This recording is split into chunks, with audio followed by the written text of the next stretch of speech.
Hey guys, I want to talk a little bit today about achieving your goals in life, persevering, following through, whatever way you want to think about this.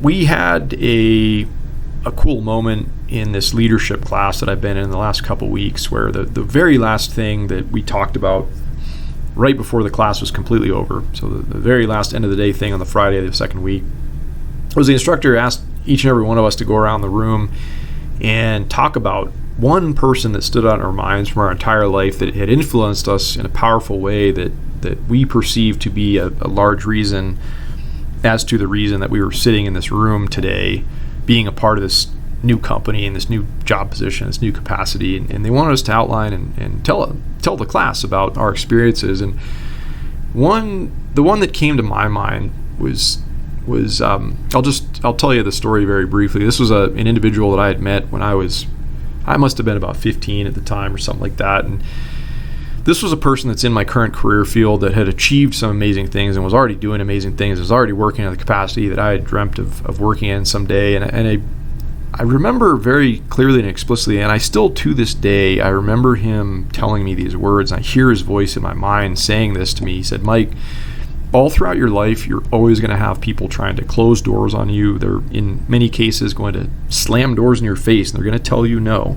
And they're going to put up roadblocks to you achieving your goals and attaining your position in life that you desire to get to." But he's like, that's going to happen. You can expect that. That's a reality. But it's up to you to find another door when that happens and not stop and keep persevering and keep pushing and keep driving if you're going to achieve this thing that you say you want to do.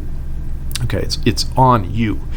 It comes down to nobody else. It's completely up to you to always, always, always try to seek out another doorway, another avenue, another pathway, another means or another method to get the things out of life that you want. And I sit here today. I'm 39 years old. I've been very fortunate. I've achieved a lot of things that I'm very proud of in my life, professionally specifically. And I look back at my time, and I'm very, of course, proud of this fact. And I look back in awe and amazement and think about where I was at when I was a young kid and where I'm at now. It's very cool to contemplate all of those things that have happened in that course of time. But the one thing that really stands out and resonates in my mind, and this is what I hope sticks with you guys today, is that I've seen a very clear-cut difference in my life and taking that approach in life and using words of what this guy told me when I was a young kid and applying them. My whole life, I have had so many roadblocks. I've had so many setbacks. I've had so many times when I wanted to give up. I've had so many people quite literally slam doors in my face, tell me that I wasn't going to make it, tell me that it wasn't possible, they couldn't help me, they weren't going to do anything for me.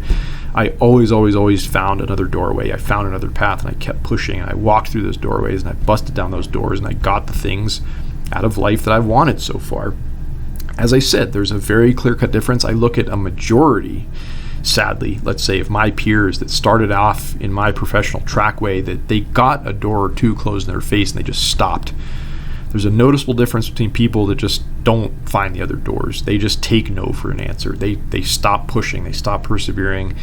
And I look at their lives and I contrast their lives to mine now, and I know that there's disappointment there. I know that there's regret there. I know that there is a deep-seated sense of a little bit of depression, is that they didn't quite achieve the things that they really seemed like they wanted early on in their lives. And it's their walk of life. It's their learning path. It's not like I'm not here trying to say, oh, I'm so great and I'm so amazing and look at what I've done. I'm just using this contrast in a reflective way to hopefully inspire you guys out there that are listening, and hopefully drive you and hopefully get you to remember these words that I'm telling you. And I want to pass it on to you guys in the same way that mentor did in my life when I was young.